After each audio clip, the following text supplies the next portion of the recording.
ፍቅር ይዞኛል።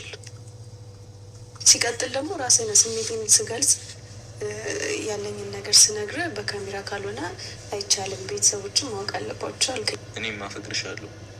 ሰላም ሰላም፣ እንዴት ናችሁ? ውድና የተከበራችሁ የእኛ የጨረቃ ፋሚሊዎች፣ እኔ ለምንድን ነው የምታይኝ? እዚህ ጋር እኮ ነው ማየት ያለብሽ። ምን ማለት ነው መብቴ? ላላይህ ነው ማለት ነው መብቴ? ከኔ ጋር መኖር የፈለግከው ላላይህ ነው እንዴ? ፍጥጥ ብዬ ነው ማለት መብቴ። ፍጥጥ ማለት እዚህ ጋር ምናምን እነቅሷለሁ። አፍጥጥሽ ካየሽኝ ያመኛልሽ። እንደነከስከው ማለት ነው። የሆነ ሰው አፍጥጦ አወራብኝ መሰለኝ ነከስኩት። ሀሜት አምቶክ ነው። በቡና ከሆነ ነው የማይመጣው። ለዛ ከባድ ነው በቡና ሲሆን። አሁን እኔ በጣም አንተን የማየት መብት አለኝ እና ደግሞ የማይበት ምክንያት ስላለኝ ነው። ምን አይነት ምክንያት?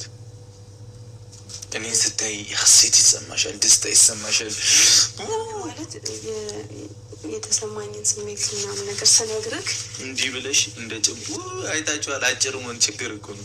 እንዲህ ብለሽ እንደ ጭምት ሰው ምናምን እንዲህ ለምትያለሽ? አጭር ነሽ፣ ተንጠለጠልሽ። እኔ እንዲህ ማርያምን ተንጠለጠልሽ። ኔስት ዩትስ እኔ እኮ ሲጀመር በወንድ ነው እጥፍ ነው የምልብሽ። አይሻ ጋቢ በይኝ እጥፍ። ሲጀመር በወንድ ነው የሚያምረው ማቀፍ። ምን ሲ በሴት ያምር ምንም ተንጠልጣይ ስለሆነ ይችላል። በቃ እንደዚህ እንሆን። ሲጀመር ራሱ እንደዚህ ሆነን ነው የምንኖረው። ሲጋሽ እንዳይደግምሽ ችግር የለም።